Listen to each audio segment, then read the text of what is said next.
Il est 5h56, on a le sourire, ça y est, on est en train de reprendre nos bonnes vieilles habitudes passées, parce qu'on est content d'être là, content de vous retrouver pour cette nouvelle saison de Week-end Première, de se retrouver aussi, de retrouver Guillaume Séché à la météo, Cédric Danduil désormais qui nous accompagnera pour les sports. Petit coucou à Guillaume, voilà, on est là et ravis d'entamer cette nouvelle saison. Et juste avant d'aller voir Guillaume d'ailleurs, qu'est-ce qui fait l'actualité de ce samedi matin? C'est le fait que c'est le dernier week-end du mois d'août, que ça commence à sentir la fin, que vous avez retrouvé ou que vous vous apprêtez à retrouver les collègues.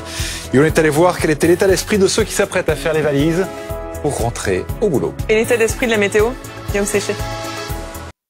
6h, très bon réveil avec Week-end Première à la une, la traque pour retrouver un Britannique qui a renversé 2 gendarmes en voiture dans la Creuse. Cet homme, vous le connaissez peut-être si vous êtes abonné à Netflix, on vous raconte l'histoire dès le début du journal. Les nouveaux records des prix de l'électricité au niveau européen, plus de 1000 € le mégawattheure, c'était 85 € il y a seulement un an. On verra quelles conséquences pour nous, consommateurs.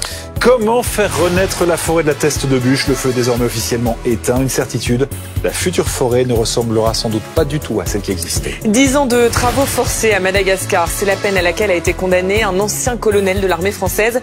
Il dit qu'il est victime d'un complot politique. Sa sœur lance un appel au secours. Et enfin, on fera le bilan de la saison touristique avec le bel été des parcs d'attractions, le Puy du Fou, le Futuroscope, Astérix. Il ne faut pas souffrir de la canicule.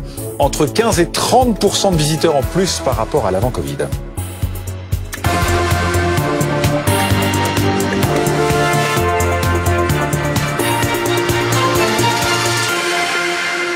Qui est donc très activement recherché ce matin en France. Jeudi, dans la Creuse, il a foncé en voiture sur 2 gendarmes venus contrôler son élevage canin. Les faits sont graves, mais le passé du suspect l'est encore plus. Un passé de manipulateur, d'escroc, qui lui a valu une très lourde condamnation en 2005 et auquel Netflix avait consacré une série il y a quelques mois.